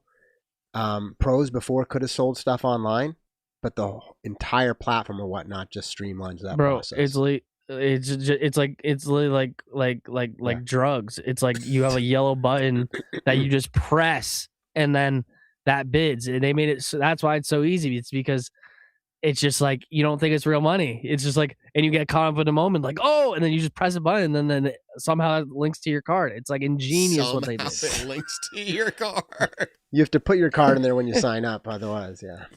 I'm just saying, it's just like that's why it's so lucrative, just because of they're basically just playing off like the psychology of basically like what casinos do, and like, you know, like having it right there, like, or like betting apps, stuff like that. And it's so funny because like, so I have Whatnot and I have my card in there and I've been on some, but it's been like, I'm so different because I'm just like, I'm not caught up in like that thing. So I'm like, oh, I'll bid $10 for that. And then it goes to like 80 and I don't even like, I could care less. I'm like, yeah. So then like, I'll finish the Whatnot and have not bought one thing and I'm fine with that. Dude, I've gotten got just been like, in the moment, like, oh, like this is sick, and there's been a few times where I've regretted buying it after, like Brixton Whatnot breaks. They have a huge market, but there's been times where when you do breaks, it's basically a gamble, and it's like, why'd I just bid on that to just receive nothing? But I guess that's a little different because it's like, well, that's even more different because you don't even know what you're actually exactly. You're going into cases. It like you could do well, you could. Yeah, but that's a whole like double layer of like I gamble. hate doing that. Right. Now you're auctioning against somebody and you're guaranteed to get some level of product. But yes, but you're auctioning off of like nothing. Yeah, yes, exactly. That's crazy. All right. Well, I'm going to say, like, I'm excited for the season to start. Off season's always hard to do a media show, and we took most of it off, which means we didn't pick and nitpick at all the little stories. But honestly, without events happening, like, I'm super psyched. So here's kind of maybe where we can talk about this in closing, which maybe it'll take us a bit. So the event starts this week. What are you watching for early? Like, what are early signs or indicators that might tell us what the season story might be? So let me give you an example. If Gannon comes out and just torches the field, we're going to take that as an early sign to validate what we already think might happen. But like, is there anything else that could happen this weekend that you're like, ooh, that's the thing I'm looking for? Well, the opposite of that's also possible, Josh. Yes, yeah, like that's why I was giving you an example. And he's 15 or 20th. That's why I'm giving it as an example. Yeah. What are you watching for? Like, is there anything where you're like excited and you're like, this is what I want to see? I'm gonna have my eyes on this because I think, if it goes one way or the other, it might mean something. I'm gonna do a little weird take. I'm gonna have my eyes on Powerball. I like that's how fine, the Pro Tour is going to utilize that. Yeah, it's going to be everywhere. Yeah, ooh, that reminds me. And how it's going to improve the game and the Pro Tour. That's the biggest thing. Are we going to see much larger purses? Are we going to see like just like they already announced something today. More big brands? That's what I was just going to bring up, Matt. Yeah, so they're now going to have the first hour of DGN available on YouTube for free for every round. So that's so smart. That's something they're already saying. Hey, that's thanks to Powerball. Essentially, I think. Can we talk about that for a minute? They're giving them credit. I didn't even see that. That's smart. Yeah. So like, I have on YouTube the first hour on YouTube. No, on DGN you have to log into DGN now. No. I'll read the email again. Maybe I have it wrong. I read the email like twice because I was so confused because they said they used to offer the first round on YouTube and now they're moving everything to DGN. No. Previously, the tour has provided a free first round coverage on its YouTube channel with the remainder of each tournament being broadcast on the Disc Golf Network. Now, in an effort to bring more fans, the tour will broadcast the first hour of each round for free on YouTube. Okay. With the entirety of the first round still being offered at no cost on DGN itself. Yep. So meaning that's always been the case, or at least the last year at least. So no, the first round on YouTube for each event. So now, or each round. So like you'll get round 1, 2, 3, and 4 on YouTube the first hour. Now, granted, you're going to be like, dang it, after the first hour, but that's part of marketing. But the people who are complaining that we're shutting off the world from how people discover disc golf through YouTube or free things like that, they're going to get the access to it. And if they really want to watch the whole thing, well, then pay for it. Anyways. Yeah. No. So anyway, actually, that's better. I read the same email as you and missed how I interpreted that. So, yeah, I think stance, baby. Yeah, I think it's great. I think plenty of people will like to complain about the weirdness of like you're going to be 1 hour into an event and at like at minute 60, no matter what's happening, Is it just going to pop up and be like, The cliffhanger. go to Disc Golf Network to continue watching coverage? Yeah, it's just better for getting conversions. I mean, like it's like there's gonna be the people that are like, you know, now that you're getting, especially final round, now that you're getting the product and can actually see it. Because before, when it was just first round, it's like, okay, whatever, I'll just wait for Joe Gomez. Now that you can see the final round and then be like, oh, like I don't really want to, but I have to see like Gannon and Pollard tied. And then you're gonna have to go buy it because you watched it. I know, right? Yeah. And of course, people don't want to spend more money. I understand that, but like, it's not a terrible deal if you're really into the sport. But hold And on, if you're I am still blown away member. at how many. I'm not blown away at seeing this on the internet, because that is just like I've accepted the internet's a crazy place, right? But I'm still saying how many people are like, yeah, the coverage is terrible. I'm like, they literally. Here's my take. A big chunk of those people are just regurgitating things they've seen from others and haven't looked at it in years. Because, like, I'm not saying has there been a glitch, has there been a lag, whatever, but I also get that when I watch YouTube TV, some big sporting event, and it lags out, right? Like, that happens in technology. I think the coverage is fantastic. Whether or not it's worth it to you, that's an economic question you've got to answer. But the coverage is, like, fine. But can I call out this guy, Conrad, again, who said, you know, how much he supports Gannon's stash with? Like, he's like, man, I dropped 5,000 to Gannon on discs, or 1,000 something, and now he's like, we need more free Pro Tour access on YouTube. And I'm like, you probably spent enough to buy people, like 100 people, a disc golf DGN coverage, right? So, like, to your point, Josh, and this isn't me making fun of Conrad, to the point is that you put the money where value is for you. And some people are valuing the tour coverage as something that should be free.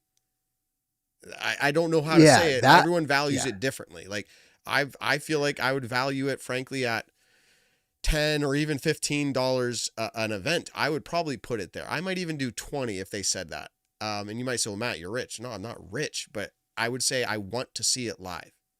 And if that's what it has to be, then I'm probably in on it. Would I say the product itself is worth that? Like, that's how it should be marketed? No, I wouldn't say it should be marketed that high. No way. But I'm just saying, like, they have a market on it, and I'm okay with that a little bit. And my point was, besides the market question, is the product is not as bad as complainers like to make it sound.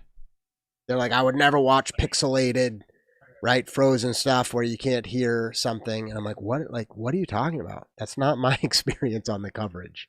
Like 98% of the time. So that's what I'm maybe saying. Like hole 12, Maple Hill deep in the woods, but that's about it. Yeah, and even that, they've gotten better at figuring out how to blend. Oh, way better, yeah.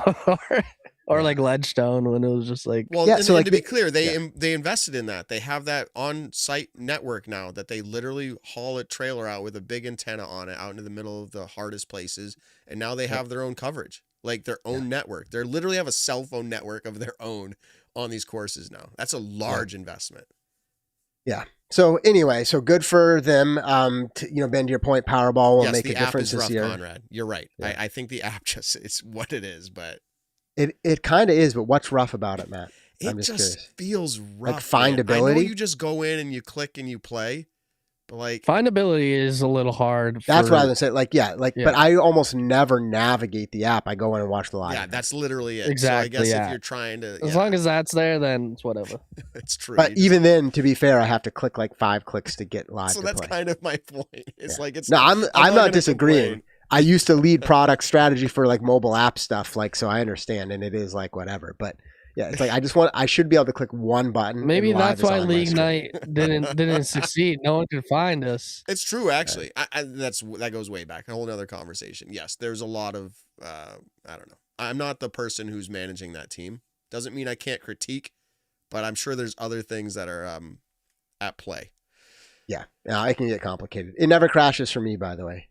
I don't know if I've actually had it crash. I haven't had it crash either, but all right. This is the point. Everybody has a different opinion. Same thing with commentary. Like, I hate Nate Doss. I love Nate Doss. I hate Terry Miller. I love Terry Miller. I hate Nate Perkins. I love, like, the Pro Tour is smart to diversify their commentary team. They're smart to do what they're doing with the coverage this year, Ben, to your point. Like, yeah, let's get this in front of more people, convert it. An hour of each event on YouTube is great. I mean, of each round of each event. So, and I think Supreme Flight Open, what's the deal there? They said something special there. Is that the first? No, that one they're just keeping it the same because they're not like it's going to be the full rounds on YouTube. I think it was basically saying there's no change for the first event is how I read it. But I read the email wrong earlier. So the Supreme Flight Open will also have full round 1 coverage on YouTube. There you go. Was it always on YouTube? Yes. Yeah, I don't know. round I'm one. not going to be confident anymore. But Round 1 last year was on YouTube. Yeah. But all right.